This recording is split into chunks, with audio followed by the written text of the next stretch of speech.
Yo nunca he escuchado predicar un sermón sobre el versículo 33 de Lucas capítulo 12. Vended todo lo que poseéis y dadlo a los pobres, haceos bolsas que no se envejezcan, tesoro en los cielos que no se agote, donde ladrón no llega ni polilla destruye, porque donde está vuestro tesoro, allí también está vuestro corazón. ¿Cuándo fue la última vez que escuchaste un sermón donde te digan, vende todo lo que tienes?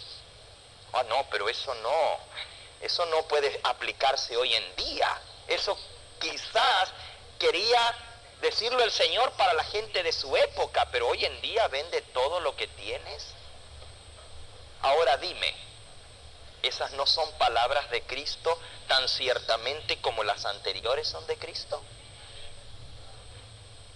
¿Sabes tú que estamos viviendo en el tiempo cuando el que quiera vivir piamente va a tener que vender todo lo que tiene y dedicarlo a la obra del Señor?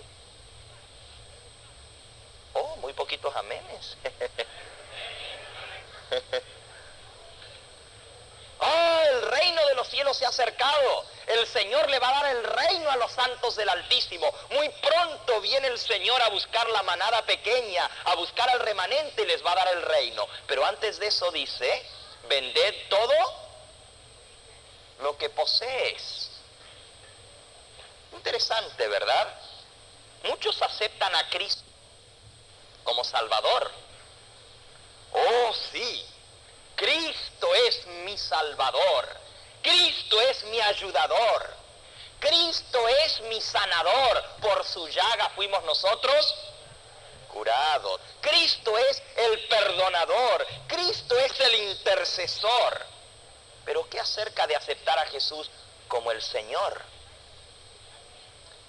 ¿Qué pensarían ustedes si en un casamiento, cuando la pareja se está prometiendo allí el uno al otro y el pastor dice, ¿aceptas a esta mujer para que sea tu esposa? El novio dice, acepto a esta mujer para que sea mi cocinera, para que sea mi lavandera, para que sea mi mucama, para que haga todo lo que tiene que hacer en la casa, pero hasta ahí no más. ¿Qué pensarías tú de eso? ¿A cuántas de ustedes les gustaría casarse de esa manera? ¿No? Ah, es que el casamiento implica entrega, pero también implica responsabilidades. Yo no puedo aceptar a mi esposa solo para que ella haga. Yo también tengo que estar dispuesto a darlo todo. Así como yo recibo todo, también tengo que darlo todo. A algunos les gusta de la religión solamente la parte dulce. Es como los niños que le dan un pan con jalea y se comen toda la jalea y dejan el pan. Así quieren algunos aceptar la religión. Solo la parte que les conviene, solo la parte que les gusta, pero la otra parte, esa no se aplica para nosotros. ¿Acaso la salvación es aceptar al Señor Jesús solamente como Salvador? La Escritura dice claramente en el libro de Romanos, en el capítulo 10 y en el versículo 9, que debemos aceptar a Jesús no solo como Salvador, sino como Señor. Si confiesas con tu boca que Jesús es el Jocurios, que Él es el Señor, y crees en tu corazón que Dios le levantó de los muertos, serás salvo, porque la Escritura dice, todo el que invocar el nombre del Señor será salvo. ¿El que invocar el nombre de quién? Del Señor. ¿Te pusiste a pensar alguna vez cómo fue que llegó la salvación a la casa y al hogar de aquellos entre los cuales llegó la salvación? Por ejemplo, ¿cómo fue que Jesús trajo la salvación al hogar de Zaqueo? Busca en San Lucas en el capítulo 19. San Lucas capítulo 19. Dice el versículo 1. Habiendo entrado Jesús en Jericó, iba pasando por la ciudad.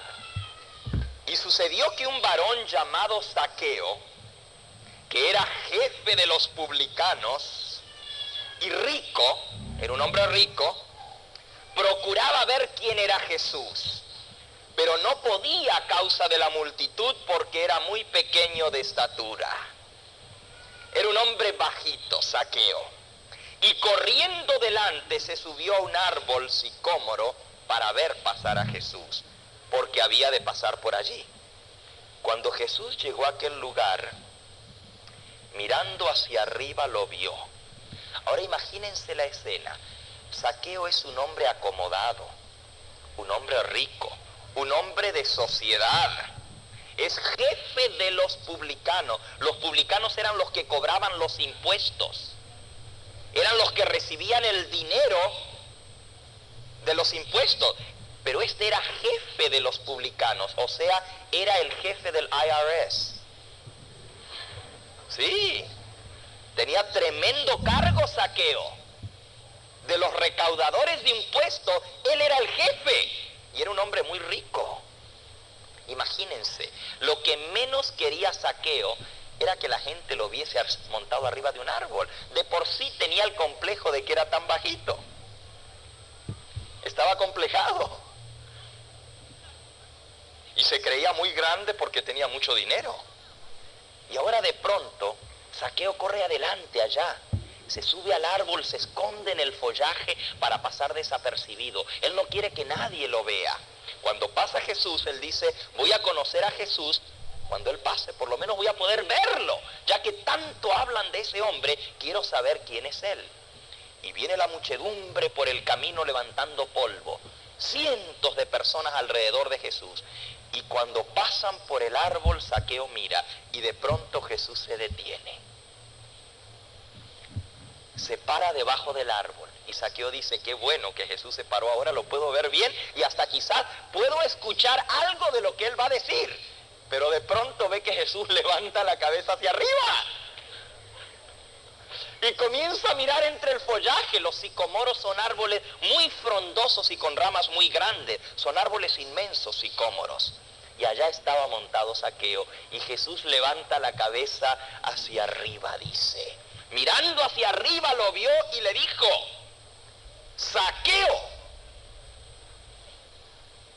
Lo llama por nombre. Ahora noten, Zaqueo ni siquiera había visto jamás a Jesús. La razón por la cual se subió al árbol es porque quería, aunque sea, conocerlo de vista. Nunca lo había visto. Y este Jesús lo conoce a él por nombre. Lo llama por nombre y le dice, Zaqueo. Yo me imagino que del susto que se pegó Zaqueo casi se cae del árbol. Zaqueo, date prisa, porque hoy es necesario que pose yo en tu casa. Zaqueo, apúrate, bájate, ve a tu casa porque hoy me voy a quedar en tu casa. Qué orden más interesante. Y yo me imagino a Zaqueo bajando del árbol y saliendo corriendo hacia su casa. Llega a la casa y le dice, mujer, ¿dónde estás? Apúrate, prepara comida. ¿Que prepare comida? ¿Para qué? Oh, es que tengo un invitado especial. ¿Sabes quién viene hoy a parar en mi casa? Jesús. Jesús, dice la mujer. Sí, y viene con sus 12 apóstoles, así que hay que preparar bastante comida. Y la esposa le dice, pero hombre, ¿cómo no me avisaste de antemano que habías invitado a Jesús? Y Zaqueo le dice, es que yo no lo invité, se invitó solo.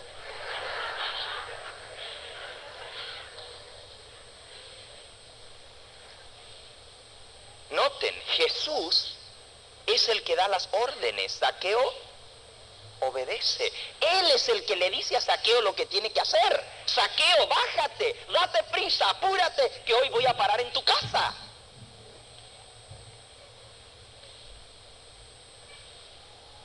Y dice la Escritura, al ver esto todos murmuraban diciendo que había entrado a posar con un hombre pecador. Entonces Entonces Zaqueo, puesto en pie, le dijo al Señor: he aquí, Señor. Noten cómo le llama, Señor. Él reconoció que Jesús tenía autoridad sobre él. Reconoció que Jesús era el Señor y le dice: Señor, la mitad de mis bienes doy a los pobres, y si en algo he defraudado a alguno, se lo devuelvo cuadruplicado. Ya Zaqueo había sido impactado por la predicación de Juan el Bautista, había sido impactado por la predicación de Jesús. Esto había cambiado su vida. Tenía una fama de ser un hombre rico que había ganado su fortuna estafando a la gente, pero la predicación de Jesús había tocado su corazón. Y él le dijo: Señor, la mitad de todos mis bienes lo doy a los pobres, y si he engañado y defraudado a alguno, se lo devuelvo cuadruplicado. Y Jesús le dijo: hoy ha venido la salvación a esta casa, por cuanto él también es hijo de Abraham, porque el Hijo del Hombre vino a buscar y a salvar lo que se había perdido. Qué interesante, en esta historia Jesús es el que toma la iniciativa. Jesús es el que inicia la conversación. Jesús es el que da las órdenes y Zaqueo obedece. Zaqueo le llama Señor. Y como resultado del encuentro con el Señor Jesús, su vida cambia. Ahora es un hombre generoso, antes era un hombre avaro. Ahora es un hombre dadivoso, antes era un hombre que todo lo acaparaba para sí. Antes era un estafador, ahora más bien da 4 veces lo que estafó de vuelta. Qué cambio tan grande en el corazón de Zaqueo. Ahora reparte sus bienes para los pobres. Otra historia similar se encuentra en el mismo libro de San Mateo, cuando Jesús pasa por el camino y ve a otro cobrador de impuestos. Esta vez se llamaba Leví, el cobrador de impuestos, Leví. Y Jesús le dice: sígueme. Y dice la Escritura que Leví Mateo lo dejó todo, abandonó el trabajo, dejó el trabajo que era bien remunerado, dejó las mesas, hasta habrá dejado, porque la Biblia dice, abandonándolo todo le siguió, ni dio el aviso de los 30 días de su trabajo. Ahí mismo lo abandonó todo para seguir al Señor Jesús. Jesús es el que da las órdenes y sus discípulos ¿qué? Obedecen. ¡Cuán distinto! Hoy en día parece que en la predicación sucede todo lo contrario. Yo no sé por qué nosotros como pastores tenemos que rogarle a la gente que se entregue al Señor Jesús. ¿Desde cuándo Jesús rogaba a sus discípulos que le sigan? ¿Ustedes leyeron en alguna parte del Evangelio donde Jesús le suplicaba a la gente? ¿Qué hacía Jesús? Ven en pos de mí. Ven y sígueme. A los discípulos que estaban pescando, dice que pasó por allí y les dijo: síganme, vengan en pos de mí y yo os haré pescadores de hombres. ¿Y qué hicieron ellos? ¿Qué dice la Biblia? Dejándolo todo, le siguieron. Jesús no rogaba a la gente. La salvación es una orden de Cristo. Hoy ha venido la salvación a esta casa. Zaqueo, bájate del árbol, apúrate, ve a tu casa, porque hoy es necesario que pose contigo. Jesús es el Señor. No es un pedido, la salvación no es una opción, la salvación es una orden. Y cuando hay una orden, la persona puede hacer 2 cosas. O puede aceptar la orden o puede rechazarla. Pero no puede ponerse a discutir, porque en la orden siempre el que da la orden es superior. Y yo no puedo discutir con un superior. Lo más que puedo hacer es decir no quiero y atenerme a las consecuencias. Hay muchos que pintan a Jesús como un ser débil, genuflexo, que está allí a la puerta del corazón rogando con una cara, esperando. Muchos pastores hemos caído en este error de pintar a Jesús allá muerto de frío y nosotros haciéndole esperar a la entrada de la puerta. ¿Creen ustedes que un señor va a estar esperando a que nosotros le abramos la puerta? Y usted dice, pero pastor, ¿no leí por allí, he aquí yo estoy a la puerta y llamo? Sí, pero Jesús es pintado allí como a la puerta de la Odisea. La Odisea es su iglesia que le ha dejado fuera. En cada ocasión que Jesús ha traído la salvación, Él da la orden y sus discípulos obedecen. Lean, por ejemplo, un texto muy interesante. Algunos hasta creen que es muy duro. San Lucas capítulo 9, versículo 59 al 62.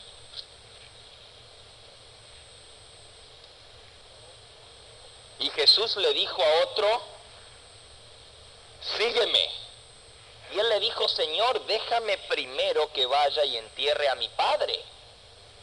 Y Jesús le dijo, deja que los muertos entierren a sus muertos, y tú ve y anuncia el reino de Dios. Entonces también le dijo a otro, sígueme. Y él le dijo, te seguiré, Señor, pero déjame primero que me despida de los que están en mi casa.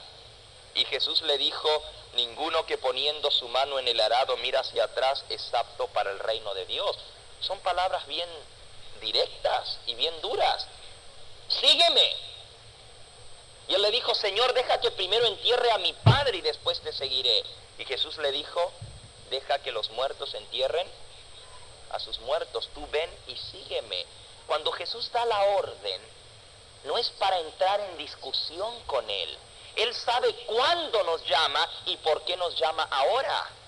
Hay personas que dicen, Señor, más adelante yo te voy a aceptar. ¿Saben? Eso pasa en ciclos de conferencias todo el tiempo. Hay personas que sienten el llamado de Cristo y sin embargo dicen, ahora no puedo. Ahora tengo que arreglar primero esto. Cuando arregle este problema, cuando arregle aquel otro problema, cuando arregle mi problema del trabajo, cuando arregle mi problema de estudio, cuando arregle mi problema en mi casa, en mi familia, cuando mi familia entienda y acepte, entonces me voy a entregar. Bueno, primero tengo que casarme, después me voy a entregar al Señor. Primero tengo que dejar ese problema que tengo, entonces me voy a entregar. ¿Sabes que el cristiano no tiene esa opción? Cuando Jesús llama, yo tengo que responder. Y si digo después, después puede ser nunca. Después puede ser jamás. ¿Se acuerdan de cuando Pablo dio testimonio y habló delante de Agripa?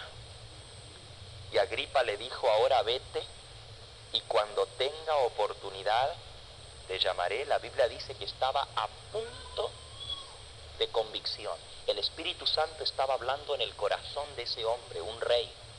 Y Pablo le dio el testimonio y le dijo, ahora vete, y cuando tenga oportunidad te llamaré. ¿Sabes que la oportunidad nunca más vino? La Biblia en ningún lugar dice que Agripa tuvo oportunidad de nuevo. Se perdió y estará perdido eternamente, porque cuando Dios lo llamó, postergó su decisión. ¿Se acuerdan de Festo? A quien Pablo también le predicó del juicio venidero, y la Biblia dice que se espantó. ¿Y saben lo que le dijo a Pablo? Por poco me persuades a ser cristiano. Por poco me persuades. Le faltaba muy poquito. Cuando Dios lo llamó, no se atrevió a dar el paso. ¿Por el qué dirían? ¿Qué pensarían de él, un rey, un gobernador romano, uniéndose con un pueblo despreciado, con los cristianos? Por poco me persuades a ser cristiano. Y se quedó allí, en el poco. Yo no sé lo que tú estés pensando en esta hora, pero yo te digo una cosa. Cuando Jesús llama, yo tengo que responder, porque Él es quien sabe cuándo llamarme. La Escritura dice que nadie puede venir al Señor si Dios no le llamare. Búsquenlo en el Evangelio según San Juan. Nos dice en el capítulo 6. San Juan en el capítulo 6. En el versículo 44. Ninguno puede venir a mí si el Padre que me envió no le trajere, y yo le resucitaré en el día postrero. Nadie puede venir a mí si el Padre que me envió no le trajere. Algunos creen que pueden ir a Cristo cuando ellos quieren.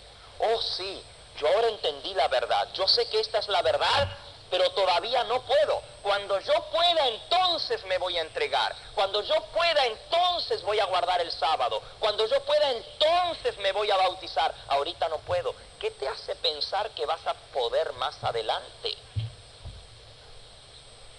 ¿Acaso tienes la vida comprada? ¿Acaso tienes garantizado cuánto tiempo vas a vivir? Y aun si vivieses más tiempo, ¿qué te hace creer que habrá un tiempo más propicio que ahora para entregarte al Señor? Él sabe cuándo llamarte. Él sabe por qué te llama ahora y por qué te trajo ahora a este momento de la decisión. Si yo le digo que no ahora cuando Él me llama, ¿qué te hace creer que le vas a poder decir que sí cuando ya no te llame? Hay algunos que juegan con el Señor. Sienten el llamado de Dios.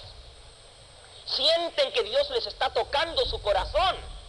Y entonces dicen, ahora no, después, más adelante.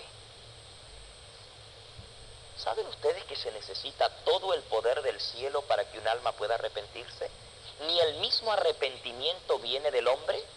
No hay un ser humano que pueda arrepentirse por sí mismo. La Biblia dice que el arrepentimiento lo da Dios. Y si Dios por su Espíritu Santo te ha llamado al arrepentimiento y tú le dices que no, ¿cómo piensas que ya cuando Dios no te llame, tú le vas a decir que sí? Si el Espíritu Santo no trabaja en tu corazón, jamás podrías entregarte. Y si tú has sentido la convicción de Dios en tu vida, ¿por qué entonces postergarlo?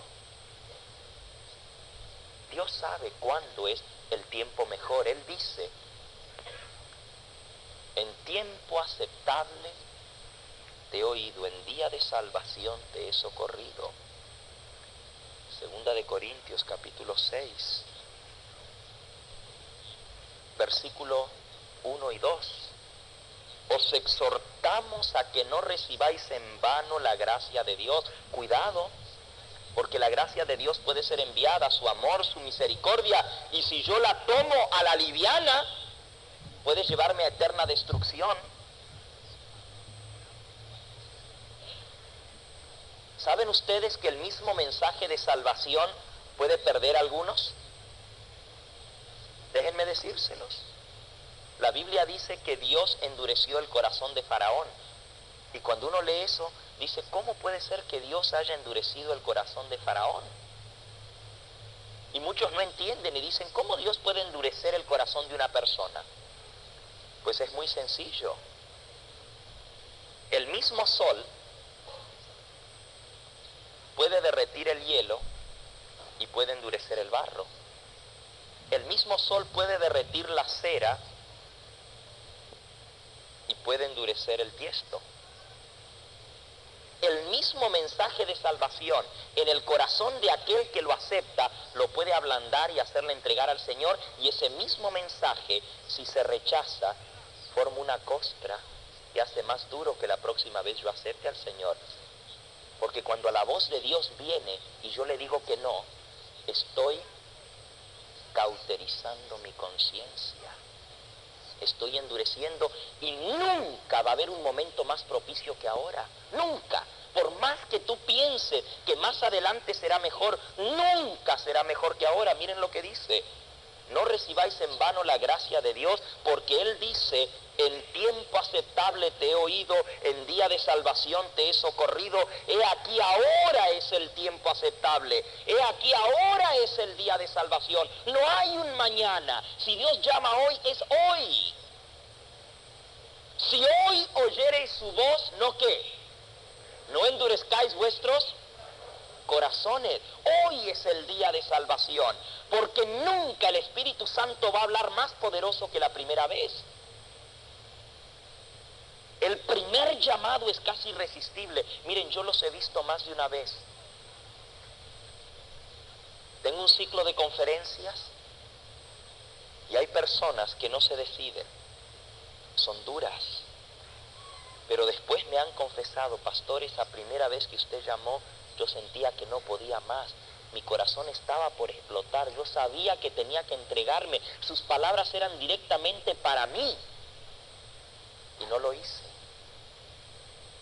La próxima vez, el próximo llamado, ya no fue tan duro. Ya me resultó más fácil decir que no, porque había dicho no la primera vez, que era más duro. Y la tercera vez fue más fácil. Y llegó el momento cuando yo pedía ver a muchos pasar adelante aceptando el llamado, y yo sabía que no era para mí. Ya Dios no me estaba llamando. Es duro, pero tengo que decirles la verdad. No hay mejor momento que ahora para aceptar el llamado de Dios. Cuando Él dice, ven y sígueme, es ahora. No es mañana. Miren las palabras. Señor, deja que entierre a mi padre. Ahora cualquiera podría decir, pero qué cosa más lógica. ¿Acaso el Señor Jesús es irrazonable? ¿Por qué no le dijo el Señor Jesús, sí, tienes razón, ve, entierra a tu padre y luego puedes venir? Siempre va a haber tiempo. ¿Pero qué le dijo el Señor Jesús? ¿Es ahora o qué? O nunca. Deja que los muertos entierren a sus muertos, pero tú ven y sígueme ahora. Y otro le dijo, Señor, yo estoy dispuesto a seguirte. Claro que te voy a seguir, Señor, pero ¿sabes? Deja que primero me despida de los que están en mi casa. Y Cristo le dijo, no sirves. Cualquiera que pone su mano al arado y luego se vuelve para atrás no es apto para el reino de los cielos. Cuando yo llamo, yo sé cuándo estoy llamando. Y si yo estoy llamando ahora, es ahora y no mañana. Hay personas que han escuchado este mensaje de salvación, que Dios les ha tocado el corazón y saben que es la verdad, porque el Espíritu Santo les ha dado testimonio en su corazón de que esta es la verdad. Pero no toman su decisión ahora y cada vez se les hace más fácil decir que no. Se vuelven a envolver en todas las cosas de la vida, siguen como nada, rutinalmente su vida, y llega el momento cuando ya no les importa la verdad. Se sienten conformes como están y nunca toman el paso de la salvación. Jesús es el Señor y Él te llama. Dile que sí cuando Él llama. Hoy es el día aceptable. Hoy es el día de salvación. Él es el Señor. Nos quedamos en la primera parte.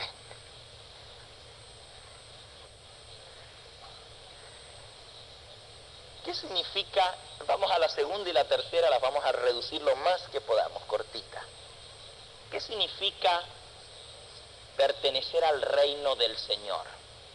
La primera era, Jesús es el Señor. La segunda es el reino del Señor. Ahora, ¿qué quiere decir pertenecer al reino del Señor? Déjenme decirles, hermano, si Jesús llama y yo acepto el llamado de Jesús, entrar en el reino del Señor significa que yo estoy dispuesto a hacer su voluntad y obedecerle. ¿Saben? Muchos oran, Padre nuestro que estás en los cielos, venga tu reino, sea hecha tu voluntad. ¿Pero qué significa orar, sea hecha tu voluntad? ¿Qué quiere decir? Oh, el Padre nuestro todos lo oran y todos dicen, Señor, sea hecha tu voluntad. Pero ¿estamos dispuestos a hacer la voluntad de Dios? ¿Saben lo que significa eso? Eso significa, Señor, antes yo era el Señor de mi vida, ahora tú eres el Señor de mi vida. Antes yo era el que mandaba, ahora tú eres el que manda. Antes yo hacía lo que yo quería, ahora yo hago lo que tú quieres. Antes tomaba yo las decisiones, ahora acepto la decisión tuya, Señor. Cuando acepto al Señor Jesús como el Señor de mi vida, Él es el Señor y yo soy el que obedezco. Antes yo estaba sentado en el trono, ahora se sienta Él en el trono. ¿Saben cuál es el testimonio de los que pertenecen al reino de Dios? Este es el testimonio verdadero de los que han entrado en el reino de Cristo. Antes yo hacía lo que quería, ahora hago lo que Él quiere. Antes yo hacía mi voluntad, ahora hago la voluntad de Dios. ahora pertenezco a Cristo. Antes yo mandaba, ahora Él es el que manda. Oh, hay miles, millones de cristianos que se llenan la boca hoy en día de decir que son salvados. Oh, yo soy salvo en Cristo Jesús. Pero aceptan a Cristo solamente como el que los liberta del pecado. Soy libre, gloria a Dios, Cristo me salvó. Pero eso es solo una parte de la historia. Lean lo que dice Romanos capítulo 6 y versículo 18. Romanos 6, 18. Dice: libertados del pecado, vinisteis a ser ¿qué? Siervos de la justicia. Cristo nos libra del pecado para hacernos esclavos suyos. ¿No te gusta el término? ¿No suena bonito ser esclavo?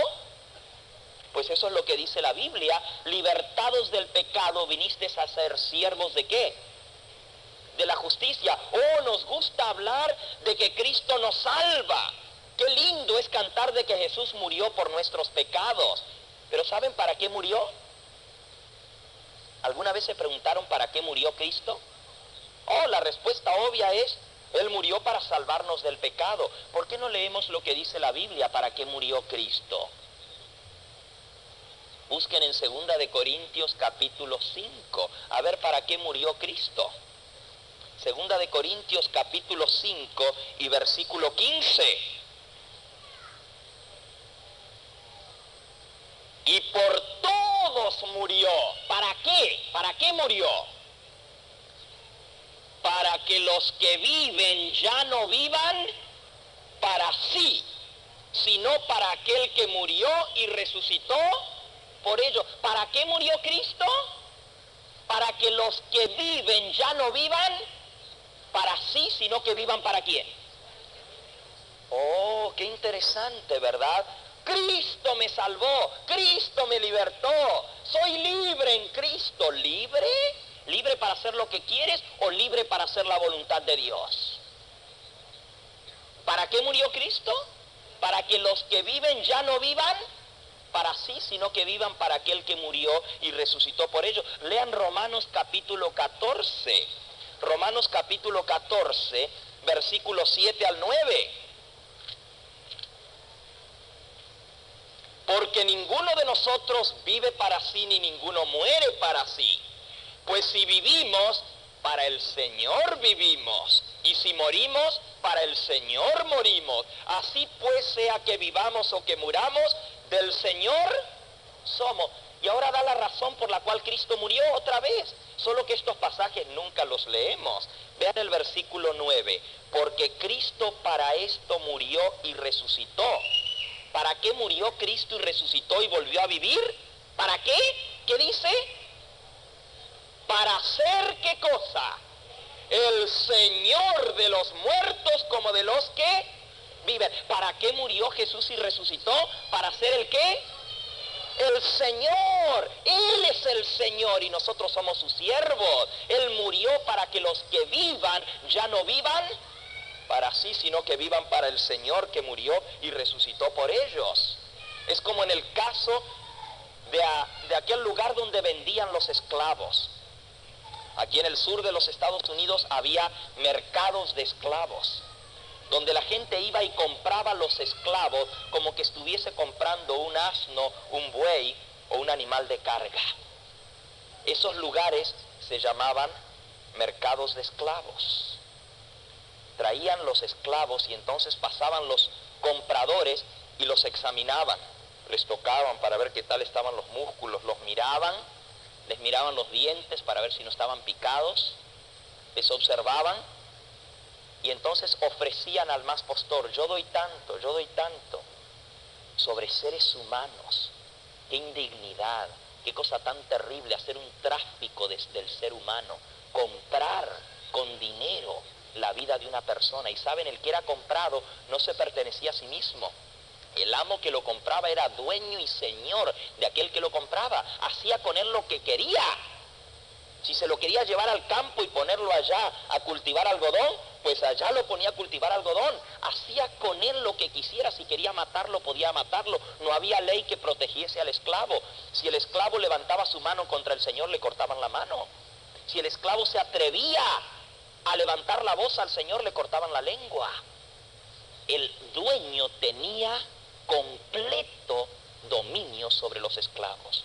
Era algo terrible. Si el dueño decidía venderlo, aunque el esclavo estuviese casado y tuviese su esposa y sus hijos, él le vendía al esclavo para allá y lo mandaba para un lugar, y a la esposa la vendía y la mandaba para otro lugar, rompía las familias, los hijos quedaban sin padre. Eso no le importaba al dueño de los esclavos. Se cuenta la historia que una vez llegó un señor muy rico a comprar esclavos, y allí había un hombre que por toda su vida había sido esclavo.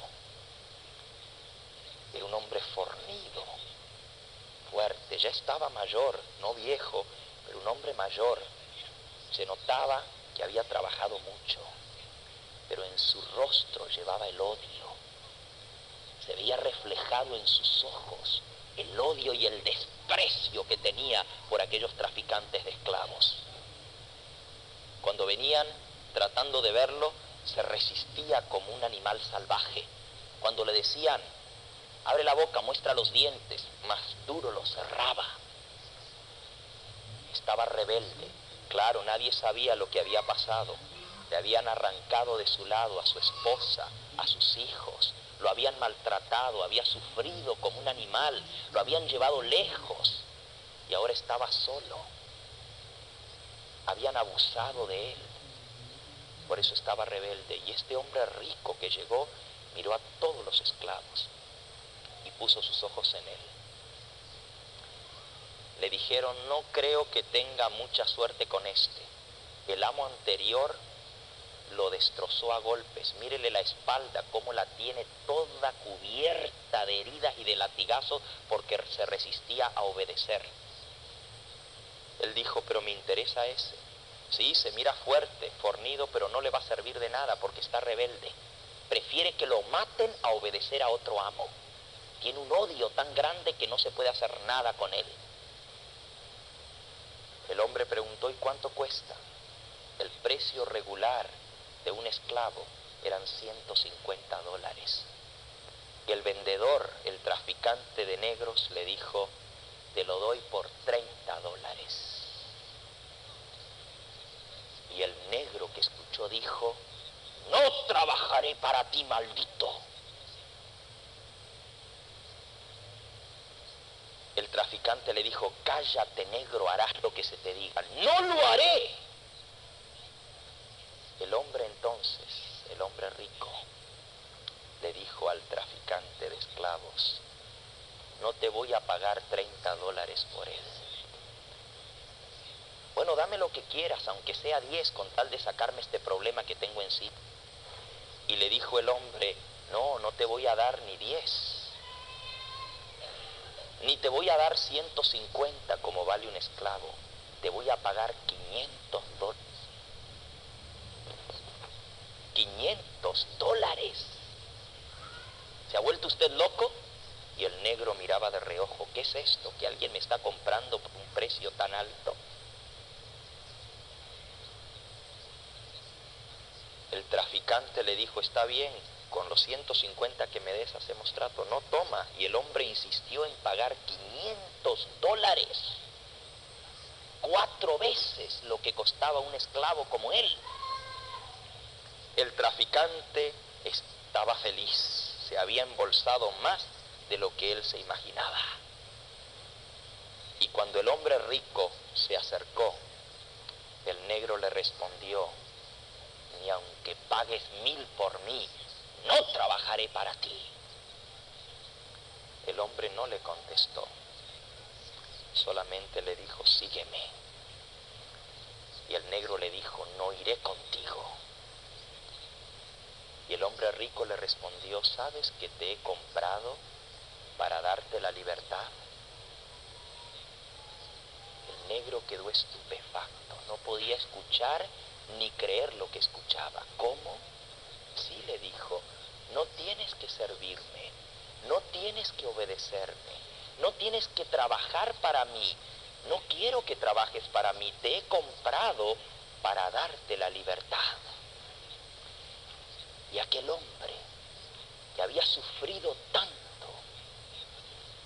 cayó a los pies de ese hombre que acababa de comprarlo, y llorando, derramando lágrimas, se aferró a los pies de ese hombre y le dijo: nunca nadie había pagado este precio por mí, y para darme la libertad, mi amo, te serviré por toda la vida, haré todo lo que tú me pidas porque tú me compraste para libertarme. Y el amo le dijo: no necesitas hacer nada por mí, te he comprado para darte la libertad. Y el hombre le dijo: déjame ir contigo donde quiera que vaya, te serviré por toda mi vida. Y el amo le dijo: ¿sabes qué? He comprado también a tu esposa y a tus hijos para darles la libertad. A mi esposa y a mis hijos, sí, los tengo allá en la casa. Están allá esperándote, tienes tu propia casa, tienes tu propio terreno, y te voy a regalar un pedazo de tierra para que sea tuyo, para que tú lo cultives para ti. Ese hombre no cabía dentro de sí. Se subió al carro: amo, déjeme que yo maneje. Pero no tienes que hacerlo, tú no eres mi esclavo, eres un hombre libre. Amo, te serviré por toda la vida. Y ese fue el esclavo más fiel que jamás tuvo ese amo. Por toda su vida le sirvió, cuidó de sus hijos, y cuando el anciano hombre rico murió, ese esclavo, que fue adoptado como parte de la familia, recibió parte de la herencia que le correspondía. Es que ese barco va a llegar a destino, va a llegar a la tierra prometida. Yo quiero estar en el reino de Cristo, quiero obedecerle, quiero servirle por amor, porque es mejor estar en el barco de Cristo que estar en el barco de Satanás. El último versículo, San Lucas capítulo 17, fue nuestra lectura bíblica. Los siervos del reino. Lucas 17. ¿Quién de vosotros, teniendo un siervo que ara o que apacienta el ganado, al volver el siervo del campo le dice: pasa, siéntate a la mesa? Ahora note, la palabra que se usa aquí, ¿quién de vosotros teniendo un siervo que ara o apacienta el ganado? La palabra en griego es doulos, y doulos quiere decir esclavo. En español lo pusieron un poquito más suave, siervo, pero realmente lo que está hablando es esclavos.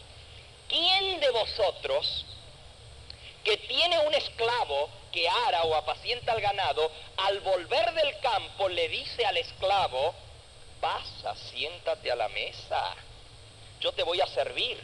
¿Acaso se tratan a los esclavos de esa manera? ¿Acaso usted le dice a su siervo: toma asiento que yo te voy a poner la mesa y te voy a servir? No le dice, más bien, dice el Señor Jesús: prepárame la mesa, cíñete, sírveme hasta que yo haya comido y bebido, y después de esto puedes comer tú. ¿No es eso lo lógico? Aunque el siervo haya trabajado todo el día, cuando viene a la casa, ¿quién es el que sirve? El siervo. ¿Acaso le da gracias al siervo porque hizo lo que se le había mandado? Cuando usted le dice a su peón: dame vuelta a la tierra, cuando termina le dice: oye, muchas gracias por darme vuelta a la tierra. ¿Acaso? Dice Cristo: pienso que no. Así también vosotros, cuando hayáis hecho todo lo que os ha sido ordenado, decid: siervos, ¿qué cosa? ¿Siervos qué? ¿Qué palabras más raras? Oh, yo nunca había escuchado predicar un sermón sobre este versículo. Cuando hayamos hecho todo lo que Dios nos ha mandado, todo lo que os ha sido ordenado, decir: siervos inútiles somos, pues lo que debíamos hacer, eso hicimos. El siervo no hace solo lo que se le ordena. El siervo va más allá de lo que se le ordena para agradar al amo. Busca de hacer todo lo posible, no solamente lo que se le requiere, porque el amo le dice, tu trabajo es este y este. Pero para ser un buen siervo, para ser un siervo útil, no tiene que limitarse.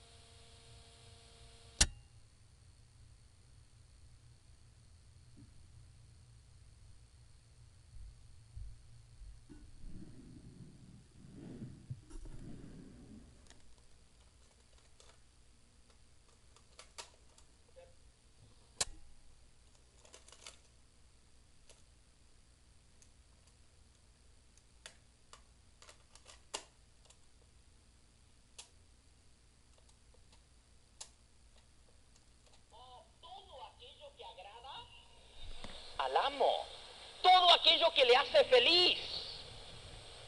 Pero nosotros tenemos las cosas bien al revés en el mundo cristiano. Creemos que Cristo está para servirnos a nosotros. Resulta que yo trabajo 8 horas allá en el trabajo. Y según yo, aquel es mi trabajo, pero déjame decirte, si tú perteneces al reino de Cristo, ¿eres siervo de quién? De Cristo. El trabajo ese no está sirviendo al amo de ese trabajo, sino que está sirviendo a Cristo. Y Él te puso ahí para hacer su voluntad en ese trabajo, para dar testimonio de Él. Ese es tu principal trabajo. Eso de lo demás que tienes que hacer, eso es secundario. ¿Trabajas en el Jack in the Box? ¿Trabajas en una fábrica? ¿Trabajas en un lugar de costura? Lo que haces allí es secundario. Lo primero es lo que haces para el Señor. Porque el Señor te ha comprado para que seas su siervo con su propia sangre. Y para el Señor trabajas ¿cuántas horas por día? 24 horas al día. Y resulta que vuelves del trabajo y dices, ay, qué cansado estoy. Me voy a sentar, voy a poner mis pies arriba del sillón, voy a prender la televisión y ahora sí voy a descansar. ¿Descansar qué? ¿Acaso el esclavo descansa? Ah, que hay que salir a dar estudios bíblicos. Ah, pero es que estoy cansado. Que lo haga el pastor. Ah, que hay reunión esta noche en la iglesia. Que hay conferencia. No, ya fui 15 noches seguidas y todavía al pastor Gambetta se le ocurre seguir. Ya bastante. ¿Qué? El que hace solo lo que se le ordena es un siervo inútil, porque hizo solo lo que se le ordenaba. Un esclavo no tiene derecho a nada. ¿Estás en la escuela estudiando? ¿Es para conseguir un diploma? No, es para hacer avanzar el reino de Dios ahí en la escuela. Ese es tu trabajo. Si Dios te tiene en ese colegio, es porque ahí te puso para proclamar su mensaje y dar testimonio. Creo que tengo derecho a relax. ¿Derecho a qué? ¿El siervo tiene algún derecho? Oh, cuán equivocados estamos como cristianos. Siempre el Señor viene primero. Y no importa cuán cansado esté, cuando el Señor demanda algo, lo primero que hago es servirle ¿a quién? Al Señor. No por obligación, sino ¿por qué? Por amor. Por amor. La satisfacción del siervo es ver a su Señor satisfecho. El gozo del siervo es ver a su Señor alegre y contento. ¿En cuál reino estás tú? ¿Estás en el reino de Cristo o en el reino de Satanás? ¿Estás en el reino donde se hace lo que quiere o estás en el reino de los que hacen lo que el Señor quiere? ¿En cuál reino estás tú? Hay algunos que piensan que hay 3 caminos, no 2. Piensan que está el camino ancho Ese es el que van todos para perdición, ¿verdad? Entonces está el camino angosto, que ese es para los pastores, para los misioneros. Y luego está el camino mediano, que ahí es donde van todos los cristianos, ¿verdad? La Biblia dice que hay solo dos caminos, el camino ancho que va a perdición y el camino angosto que va a vida eterna. ¿Y quiénes son los que andan por el camino angosto? ¿Los pastores? ¿Los misioneros? ¿Quiénes? Todos, no hay una diferencia. Dios no demanda más de un pastor que lo que demanda de ti o que lo que demanda de mí. El Señor nos llama a todos a ser sus siervos. Todo aquel que ha sido comprado con la sangre de Cristo necesita servirle a aquel que lo compró. ¿Quién es el que tiene que compartir la fe y la verdad? ¿Quién? Todos. Todos nacemos en el reino de Dios como misioneros. Y no importa cuán cansado estemos, primero viene ¿quién? El Señor. Oh, sí, el pastor Gambetta puede predicar 3, 4, 6 horas seguidas. Él no se cansa. Así dicen algunos. Pues yo soy hombre también y me canso, pero yo he puesto en mi vida que primero viene el Señor y después todo lo demás. Que a veces hay que sacrificar la familia. Es verdad. Pero cuando el Señor manda, yo obedezco. No me queda otra alternativa porque Él es el Señor y yo soy su siervo. ¿Has entendido realmente lo que significa entrar en el reino de Cristo? Cuando Él te llama, ¿estás dispuesto a aceptarle? ¿O le vas a decir, Señor, todavía no? Esto está muy duro. Yo no sabía que el asunto era tan serio. Una vez, una señora que estaba asistiendo a las conferencias, la trataron de desanimar. Le dijeron, ¿sabes qué? Ahora es todo muy bonito, pero después de que te hagas de esa iglesia, entonces vienen las cosas. Te van a decir que te tienes que quitar los aretes, te van a decir que no te puedes pintar, te van a decir que tienes que dar el diezmo, te van a decir que tienes que dar ofrendas y pro templo. La señora dijo, sí, yo no creo, déjame ir a hablar con el pastor. Y se fue y le preguntó al pastor, oiga pastor, ¿es verdad eso que me dijeron? ¿Saben ustedes lo que le dijo el pastor? Le dijo, hermana, no es solo eso. Le vamos a pedir que ponga a sus hijos en la escuela cristiana. Hasta ahora los mandaba a escuela pública y era gratis, ahora va a tener que pagar por la educación de sus hijos. Va a tener que dar dinero para las misiones. Va a tener que salir a dar estudios bíblicos y a compartir su fe. Va a tener que salir a golpear puertas. Va a tener que estudiar la Biblia para poder enseñarla a otros. Va a tener que comprar cassettes y videos para compartir la fe. Esto no termina allí. Va a tener que dedicar su tiempo. No es solo el sábado, que es 1 de 7. Todos los días va a tener que hacer su culto diario por la mañana. Va a tener que estudiar su devoción matutina. Va a tener que estudiar su cartilla de escuela sabática. Va a tener que hacer su año bíblico. Va a tener que asistir a la iglesia cada vez que haya culto. Y cuando viene en conferencia, todos los días. Y eso no termina allí. Va a tener que entregarlo todo al Señor. Porque Cristo dijo, el que quiere venir en pos de mí, niéguese a sí mismo. Tome su cruz y sígame. Ninguno que poniendo la mano al arado se da vuelta para atrás es digno de ser mi discípulo. El que ama a padre o a madre más que a mí, no es digno de mí. El que ama a hijo o a hija más que a mí, no es digno de mí. El que no toma su cruz y viene en pos de mí, no es digno de mí. ¿Cuánto cuesta seguir a Cristo? ¿Cuánto cuesta? ¿Cuánto cuesta la salvación? ¿Nada? ¿Te parece que no costó nada?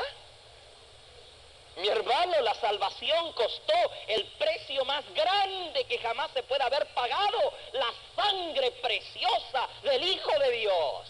La salvación no es gratis, la salvación es lo más caro que jamás se ha adquirido en todo el universo. La sangre sangre preciosa del Hijo de Dios. Nunca dijo, pero al cielo le costó todo. Tú dejaste tu trono y corona por mí al venir en Belén a nacer. Tuvo que dejarlo todo, abandonar el cielo con todas sus comodidades, la adoración de los ángeles, el servicio de millones y millares de millares, una corona de oro con perlas y rubíes. Tuvo que dejarlo todo, cambiar esa corona de oro por una corona de espinas.